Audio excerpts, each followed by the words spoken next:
kullu ummati yadkhuluna al-jannata illa man aba. Qila wa man yaba ya Rasulullah sallallahu alaihi wasallam. Qala sallallahu alaihi wasallam, man ata'ani dakhala al-jannah wa man 'asani faqad aba.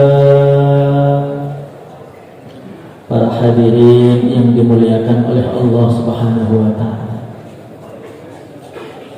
Al-Imam Al-Ghazali beliau menceritakan satu hadis. Riwayatnya Sayyidina Sufyan ibnu Abdillah. Suatu ketika Sayyidina Sufyan ibnu Abdillah ini datang kepada Rasulullah sallallahu alaihi wasallam. Kenapa beliau datang kepada Nabi? Karena beliau ini mengkhawatirkan tentang agamanya.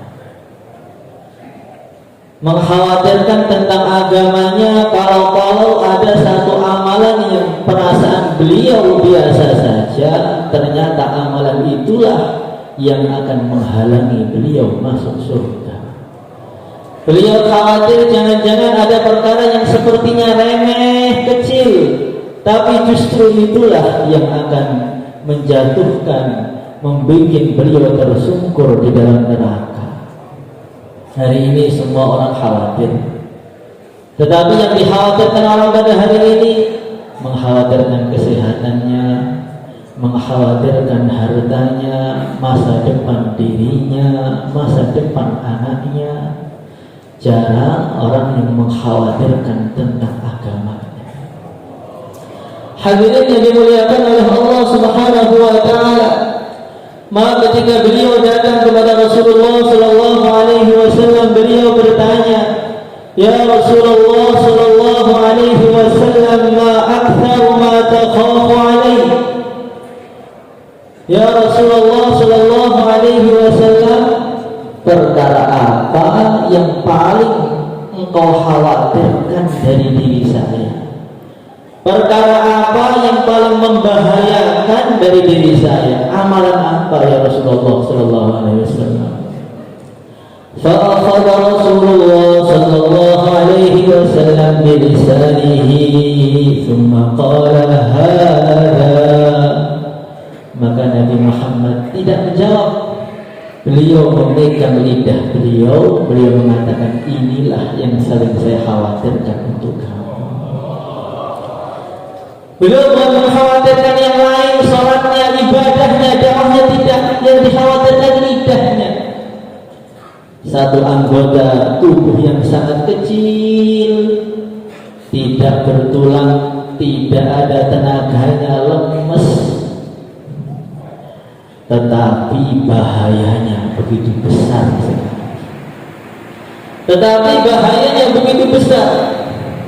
Maka Rasulullah sallallahu alaihi wasallam beliau bersabda, "Innal 'abda la yatakallamu bi kalimatin ma yatabayyanu ma fiha yahwi biha fi nari 'ab'ada ma bainal masyriq wal maghrib." Orang terkadang dia berbicara satu kalam, satu kalimat, ma yatabayyanu ma fiha, dia tidak merenungi tentang kalimat tadi. Ngomong biasa, ecek-ecekan, ecek-ecekan, gunjing dikit, fitnah dikit, kecil aja. Dia tidak menganggap la yara fiha ba'san, dia tidak menganggap kalimat itu bahaya. Ternyata satu kalimat yang dia ucapkan kurang dari 1 menit tadi menjatuhkan dia ke dalam neraka 70 tahun jaraknya ke dalam. Satu kalimat, ngomongnya sebentar, itu pun tidak terlalu berat. Perasaan yang menghina orang itu juga biasa saja. Ternyata wa huwa indallahi 'azim, itu ternyata dosa yang sangat besar yang membuat dia masuk neraka jaraknya lebih jauh daripada ufuk timur sampai ufuk barat. Hadirin yang dimuliakan oleh Allah Subhanahu wa taala. Maka ketika Rasulullah sallallahu alaihi wasallam beliau Isra Mi'raj, beliau melihat ada orang itu makan bangkai sampai muntah, makan bangkai lagi, makan bangkai lagi. Beliau tanya, "Man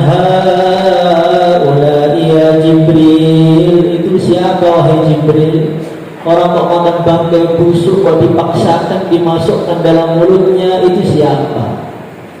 Maka mereka Jibril menjawab, humul ladzina ya'kuluna luhuman nas. Mereka itu orang yang seleranya makan daging manusia ketika di dunia. Sambil ngopi, sambil ngerumpi, malah habis taklim akhir makan dagingnya orang. Semua itu tetangganya, orang masalahnya digunjing satu persatu. Itu ya'kuluna luhuman nas. Orang yang sukanya makan daging mentah. Maka Rasulullah Shallallahu Alaihi Wasallam melihat lagi ada orang mengeluarkan lidahnya, setelah lidahnya keluar dia potong, keluar lagi, dipotong lagi, tumbuh lagi, potong lagi dengan begitu tersiksa. Maka Nabi tanya, man haulai ya Jibril, ini siapa lagi? Lidah ditarik-tarik sendiri, kemudian dipotong dengan begitu sakitnya, tumbuh lagi, dipotong lagi. Maka mereka Jibril mengatakan, hum khutaba'ul fitnah. Mereka itu para pembicara, mubayyin. Yang dengan bayarnya orang bukan semakin dekat dengan agama, tapi semakin jauh dari agama. Orang datang ke dalam bayar dia dalam keadaan iman, karena ada doktrin yang salah. Dia menjelaskan tentang Allah dengan sifat-sifat yang tidak pantas untuk Allah. Dia menjelaskan tentang Nabi berbuat dosa begini begitu karena Nabi Musa takut dengan makhluk dan lain sebagainya. Akhirnya bagaimana? Orang yang datang dalam keadaan iman bisa dikhawatirkan pergi dari bayang iman yang sudah lepas. Itu namanya khutaba'ul fitnah. Kadang-kadang terlalu jos. Nabi Musa itu imannya naik setelah dakwah. Sebelum dakwah itu imannya masih lemah. Ini namanya khutaba'ul fitnah. Hadirin yang dimuliakan oleh Allah Subhanahu wa taala. Dan menjaga lidah yang kecil ini sangat tidak mudah. Sayyidina Yunus bin Ubaidillah beliau mengatakan, inni wajadtu nafsi tahtamilu munata siyami fil harri syadid bil basrati wa la tahtamilu tarka kalimatin la ya'niha. Saya ini, tubuh saya, kata beliau, ini orang ahli mujahadah. Saya ajak puasa di tengah terik matahari yang begitu menyengat, begitu panas, tubuh saya kuat. Saya ajak itu malam tahajud mulai isya sampai subuh, tubuh saya kuat. Saya ajak zikir la ilaha illallah pagi sampai sore, kuat. Tapi tubuh saya ini saya ajak untuk menahan dirinya dari berkata yang tidak bermanfaat dan kuat. Maknanya bagaimana kata para ulama, ada orang-orang itu ahli korban. Dia kalau naik turun 4 bulan itu bisa kuat. Jalan kaki naik gunung turun gunung, kena hujan, kena sengatan matahari, kuat. Tidur pinggir jalan tanpa alas, kuat. Tetapi dia tidak tahan mulutnya untuk tidak menggunjing orang.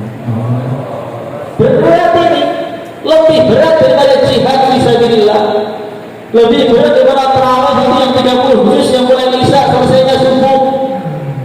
Ada orang sini tarawih itu habis isya ada subuh baru selesai 30 juz, itu mesti kita. Lebih berat menahan lidahnya dari perkara yang tidak ada manfaatnya. Hadirin yang dimuliakan oleh Allah Subhanahu wa taala. Kenapa berat? Karena manusia itu dituntut untuk menjawab. Ada orang yang fitnah, dia harus bisa menjawab. Ada orang melecehkan, dia harus menjawab. Ada orang menghina, dia harus menjawab. Dituntut untuk jawab. Kalau bertahan susah. Masya Allah, ada Syekh Yusuf As-Susi. Beliau cerita, ada seorang wali Allah yang sangat terkenal sekali. Wali Allah yang sangat terkenal sampai kewaliannya itu ke pelosok-pelosok desa, semua orang tahu kalau dia wali besar. Walinya luar biasa.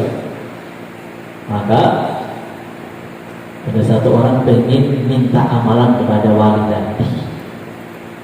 pengen ngecek ini seorang ulama, seorang wali yang tersohor ini amalan hariannya itu apa. Hanya dia datang mau salam ke rumahnya, belum sempat salam mendengar istrinya itu teriak marahin suaminya. Marahinnya bagaimana? Ya wali, lau aliman nas minka ma'alam la rajamuka bil hijarah. Wahai ulama yang tukang riak, kamu itu kan bagus di depan santri kamu. Ketika kamu mengajar agama itu kan bagus, seakan-akan kamu tuh wali, orang soleh. Tapi kalau mereka murid-muridmu itu tahu apa yang telah saya ketahui dari diri kamu, tentu mereka akan datang ke sini bawa batu, kamu akan dirajam sampai mati. Maka orang yang mendengar berita tadi, kaget. Ini ulama itu cuma casingnya doang. Yang paling tahu mengenai dirinya itu istrinya. Khiyarukum khiyarukum fi ahli. Orang itu yang paling baik dengan istrinya. Dan ini istrinya dia mengatakan, seumpama orang tahu apa yang telah kamu lakukan sebenarnya, sifat kamu yang sebenarnya, mereka akan datang bawa batu melempari kamu sampai mati. Maka dalam pendengar tadi, orang yang menerima berita langsung termakan dia. Dihukum rajam itu kalau orangnya zina. Orang sudah punya istri kemudian zina, maka dirajam hukumannya. Berarti ini ulama, tampaknya ulama itu tukang cabul. Karena hukumannya bukan dicambuk atau diapa, mereka akan datang membawa batu melempari kamu. Dan tidak ada hukuman seperti itu kecuali zina. Berarti istrinya ini tahu kalau suaminya itu selingkuh. Apa ini? Dah, gak jadi ini. Balik ke rumah. Nah, jadi belajar kepada ulama tadi.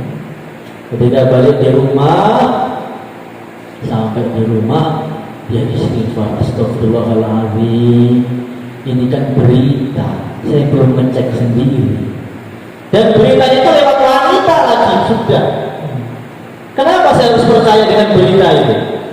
Saya harus ngecek sendiri. Berangkat lagi, datang lagi, assalamualaikum, yang jawab istrinya, waalaikumsalam. Bapaknya ada bu? Gak ada. Suami saya sedang nyari nafkah sana dulu, dari kayu bakar di hutan. Itu nafkahnya bolong-bolong terus. Nyari di hutan ya? Dia datang ke hutan. Sampai di hutan kaget dia melihatnya. Ketika Pak Kiainya tadi sampai ke hutan, dia panggil, makhluk Allah yang ada di sini, saya butuh kayu bakar, kamu datang ke sini. Itu singa, gajah itu lomba-lomba khidmat kepada Pak Kiai. Jadi gajah itu lomba-lomba geger, semua yang ada di hutan geger semua. Setelah kayu bakar kumpul, diserahkan ke depan Pak Kiainya, Kiainya diangkat pelan keluar hutan dengan dibawa sendiri. Maka langsung dicium tangannya, dicium kakinya, ya Sayyidi, bima irta hadzal maqam.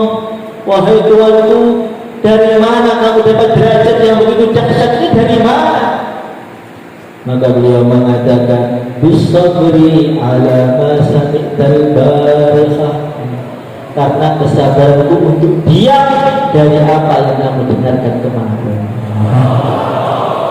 malam. Masya Allah, ternyata jadinya wali besar itu gara-gara apa? Dicaci maki tapi dia diam.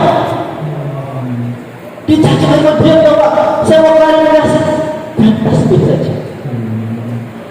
Itulah kata Nabi tadi, wa idza ma hamamta billahi bil batili faj'al makanahu tasbiha. Ketika kamu ingin berbicara, ketika engkau ingin berbicara yang tidak ada faedahnya, tahan dan tasbih. Subhanallah, subhanallah, subhanallah, subhanallah. Wa luzumus sukuti khairun minan nutqi. wa in kunta fil kalami fasiha. Diam itu jauh lebih baik daripada berbicara, walaupun kamu itu orang yang memang pandai dalam berbicara. Caci maki dan subhanallah. Hei, kamu tuh begini Pak. Alhamdulillah. Kamu, ya alhamdulillah. Bagaimana? Siap amal kan? Hadirin yang dimuliakan oleh Allah Subhanahu wa taala. Ketika orang itu bisa menjaga lisannya, bisa menjaga lidahnya, maka anggota-anggota tubuh yang lain pun bisa mudah dijaga. Dalam hadis riwayat Sayyidina Abu Sa'id Al-Khudri, beliau mengatakan, setiap pagi hari seluruh anggota tubuh ini berbicara kepada lidah. Tangan kita berbicara, mata kita berbicara, lisan kita berbicara, hati kita berbicara, kaki kita berbicara, secara ghaib berbicara kepada lidah. Ngomong apa? Namshuduka an tastaqima fa innaka idza istaqamna wa in wajadna. Wahai lidah, kami anggota tubuh semua ini berharap pada hari ini kamu berbicara yang baik. Kalau kamu baik, kami baik juga. Tapi kalau kamu buruk, kamu bisa lebih buruk daripada kami. Masya Allah. Maka orang itu bisa jaga lidahnya, nanti mudah menjaga matanya. Akhirnya matanya itu kalau jalan kulil mu'minina yaghuddu min absarihim, jalan tundukkan pandangan. Ada orang tanya saya, Pak, kok susah sekali jaga mata itu, bagaimana toh Pak? Kok mata saya kok jelalatannya luar biasa, itu bagaimana? Karena tidak bisa menjaga lidah. Tidak bisa menjaga lidah menyebabkan mata pun tidak bisa dijaga. Kalau orang sudah tidak bisa menjaga matanya, nazratun ila mahasinil mar'ah sahmun masmumun min sihami iblis. Kalau orang itu melihat perempuan yang bukan mahramnya, maka dia mendapat satu panah yang beracun dari panahnya iblis. Faman tarakaha adaqahullahu halawata ibadatin tasurruh. Kalau orang bisa menjaga matanya, Allah akan beri hadiah dia kenikmatan dalam ibadah. Orang itu banyak sekarang itu sholat terus, talim terus, tapi nggak nikmat. Kenapa? Karena dapat panah dari panahnya iblis nanti. Sehingga hati itu terkena panah lagi, dipanah lagi, dengan terpanah. Terpanah itu bukan terpanah dengan panahnya iblis. Hadirin yang dimuliakan oleh Allah Subhanahu wa taala. Kalau orang itu bisa menjaga lisannya, nanti dia juga bisa menjaga hatinya. Maka Sayyidina Malik bin Dinar dia mengatakan, "Idza ra'aita qasawatan fi qalbik wa wahnan fi badanik wa hirmanan fi rizqik fa'lam annaka qad takallamta ma la ya'ni." Idza ra'aita qasawatan fi qalbik, kalau kamu merasakan hati kau itu terasa gelap, itu kenapa dong Pak? Gelap itu bagaimana? Gelap itu hatinya tidak bisa menerima perkara yang hak, itu namanya gelap. Kalau ada orang nasihat yang hak, akan dimasukkan ke telinga kanan, dikeluarkan ke telinga kiri. Itu namanya hati gelap. Hati gelap itu bagaimana? Hati gelap itu kalau mendapatkan itu tawaran-tawaran agama, janji-janji Allah, tidak tertarik. Disebutkan barang siapa baca subhanallah dapat pahala ini, barang siapa baca ini dapat surga ini, malah ditinggal tidur. Ini namanya hati gelap. Hati gelap itu tidak tertarik dengan janji Allah. Janji Allah itu biasa saja. Itu namanya hati gelap.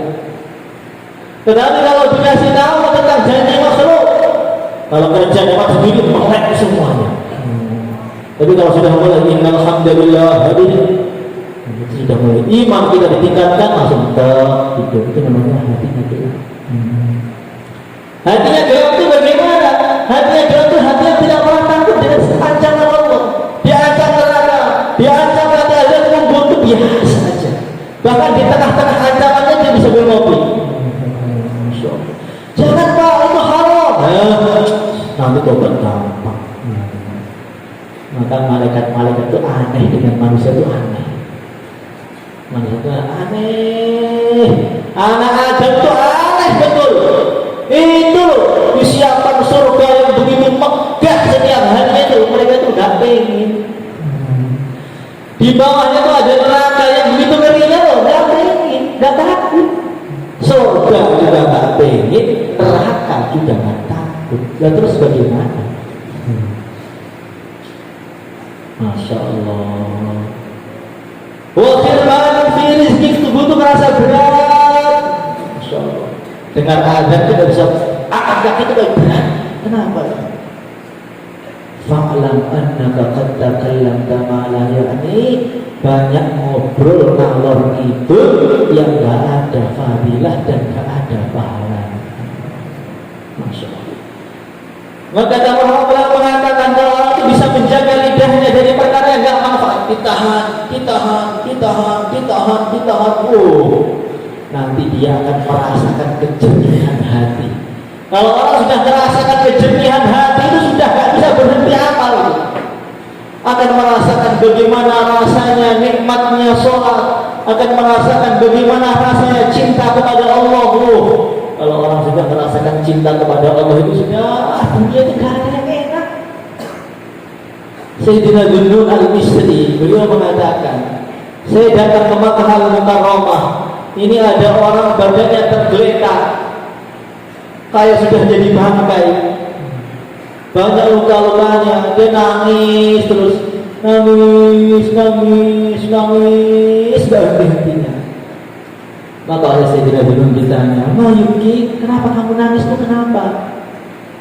Dia mengatakan, ini asyikun gharib, saya ini nangis kangen betul, rindu pengen jumpa dengan Allah. Ada yang kayak begitu. Kalau orang sakit, doakan biar panjang umur ya Pak. Kalau orang sudah asyikun gharib, orang kalau sudah cinta dengan Allah pengennya apa? Ketemu dengan Allah, ketemu. Maka dia nangis saking pengen ketemunya Allah tapi gak mati-mati. Maka saya benar dulu tuh kaget. Saya juga makan juga, saya juga rindu juga, nangis juga. Akhirnya ini nangis, pas kencangnya nangis, jantungnya itu pecah, langsung meninggal di tempat. Masya Allah, dia pergi cari kain kafan buat mandikan, buat kafani, mau diurus itu. Dari kain kafan, datang mau dimandikan, jenazahnya hilang. Dicari Masjidil Haram itu muter tujuh kali, nggak ketemu. Tanya ke polisi, nggak ketemu. Tanya kemana-mana, nggak ketemu. Maka terdengar ada suara tanpa luka, Dunnun, kamu nyari dia, nggak akan ketemu. Talabahu syaitan falam yajidhu, wa talabahu ridwan falam yajidhu. Dulu ketika dia masih hidup, setan laknatullah itu nyari dia, pengen digoda, dicari kemana-mana. Setan tuh iblis gak ketemu nyari dia. Jangankan kamu. Ketika dia meninggal, itu malaikat-malaikat rebutan pengen ngurusi jenazah dia, mandikan dia, kafani dia. Malaikat gak ketemu nyari dia. Sampai terakhir malaikat Ridwan, penjaga surga, ingin memberi penghormatan khusus kepada dia, mau diajak langsung ke surga sendiri. Ridwan pun, malaikat Ridwan pun tidak ketemu dia. Kamu mau nyari, nggak bisa ketemu.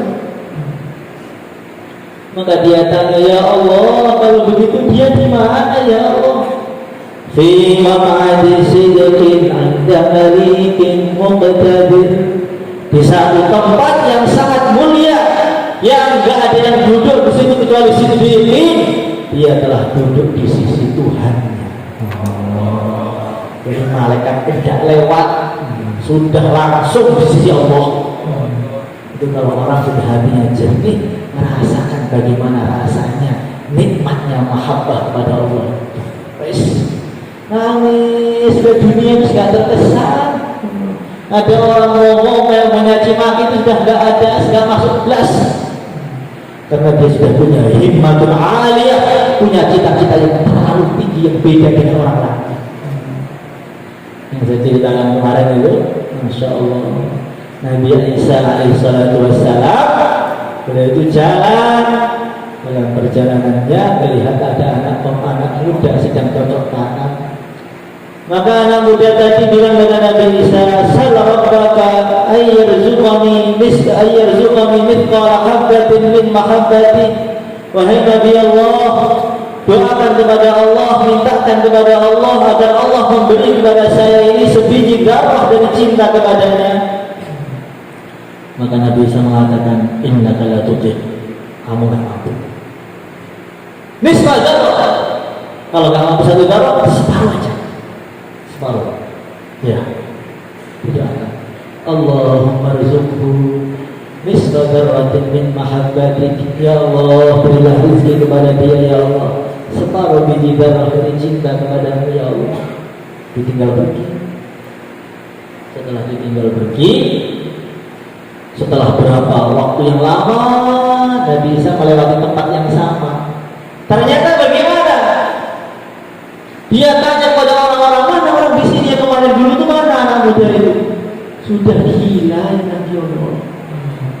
Dia gila dan pergi nggak tahu kemana. Sejak kau doakan saat itu juga dia gila dan dia pergi.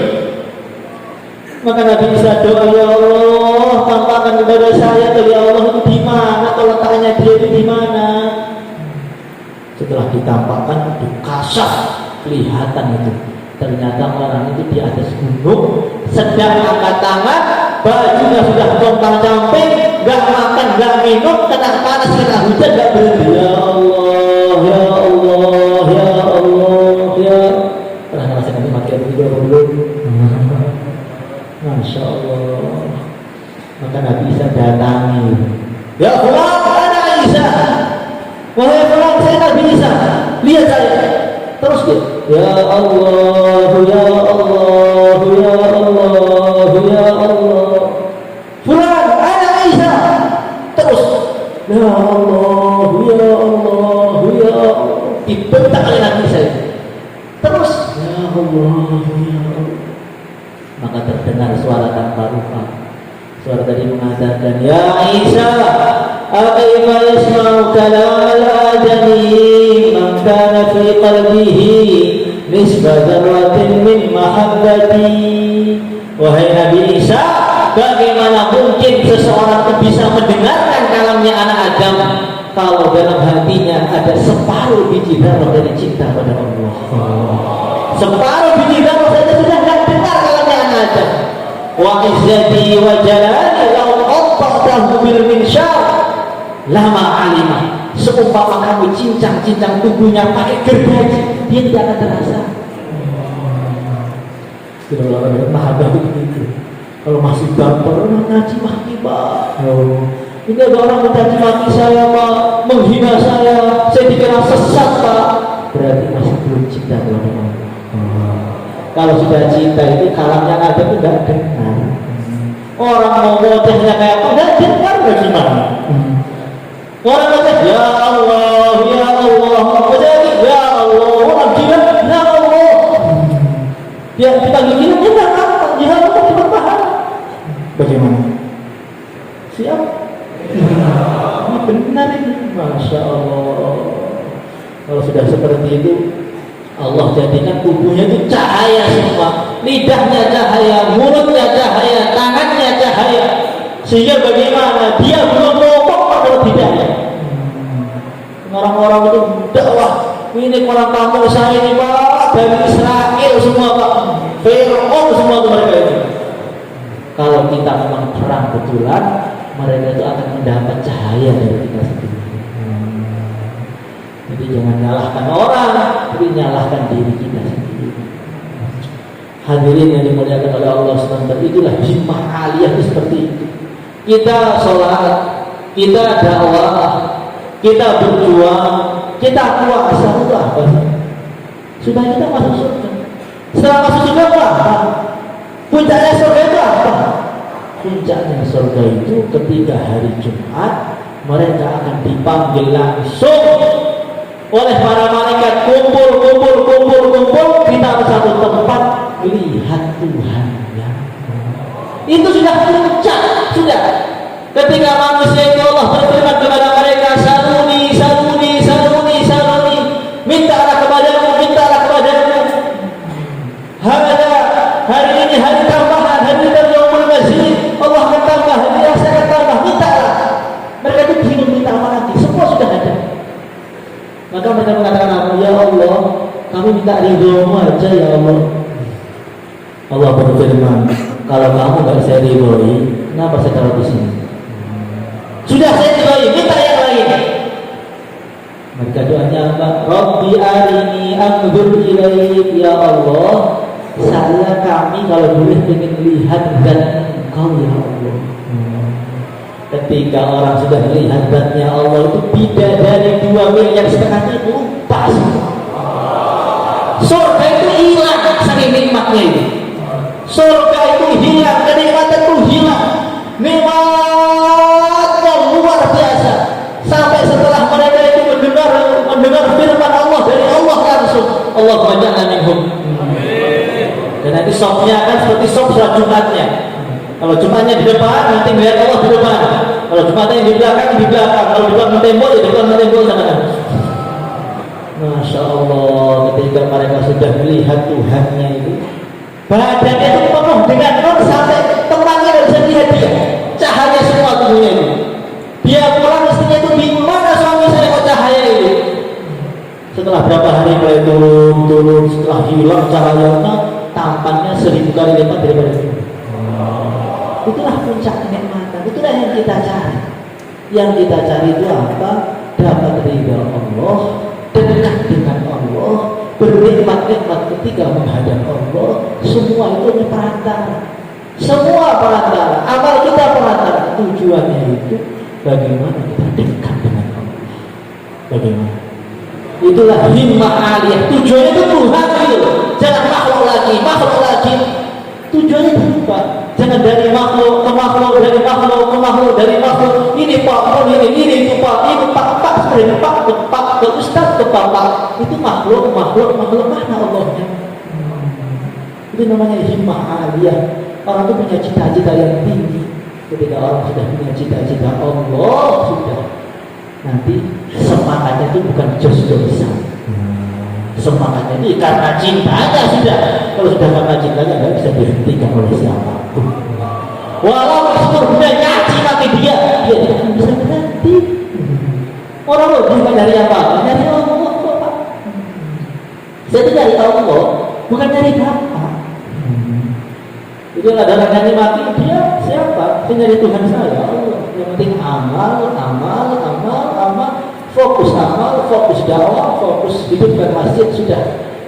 Tahan lidah kita dari berdebat, tahan lidah kita dari menghabiskan waktu yang tak ada fadilahnya, tahan diri kita dari mengunjung orang, itu merugikan. Setan itu pinter. Orang kafir itu pahalanya banyak, sibuk amal, setan itu pinter. Gimana amalnya biar habis? Pagi, nanti taklim, sudah khusus, sudah ini, sudah itu, setan itu paham. Kalau saya biarkan bisa dapat timak lagi sedikit undangan ini muktadir nanti. Maka setan itu ngerjain orang taklim itu bagaimana dibikin amalan yang sedikit aja tapi pahalanya hilang. Apa itu kunjung orang? Dikit pahalanya hilang. Masya Allah. Sudah letih 4 bulan setiap tahun 8 jam, 12 jam atau 15 jam setiap hari, capek luar biasa itu. Ternyata muncul 2 menit dikirim suara. Masya Allah. Maka jangan kalah pintar dengan setan ini, jangan kalah pintar. Namanya perkara yang akan menghabiskan pahala kita. Tahan, akan menghabiskan pahala kita. Tahan, yang disebut pahala. Ngomong-ngomong melecehkan, ngomong-ngomong perdebatan, ditahan. Fokus amal, fokus dakwah, nyari ridha Allah, mati dalam keadaan iman, insya Allah. Mungkin itu saja yang saya sampaikan. Kurang lebihnya minta maaf. Assalamualaikum warahmatullahi wabarakatuh.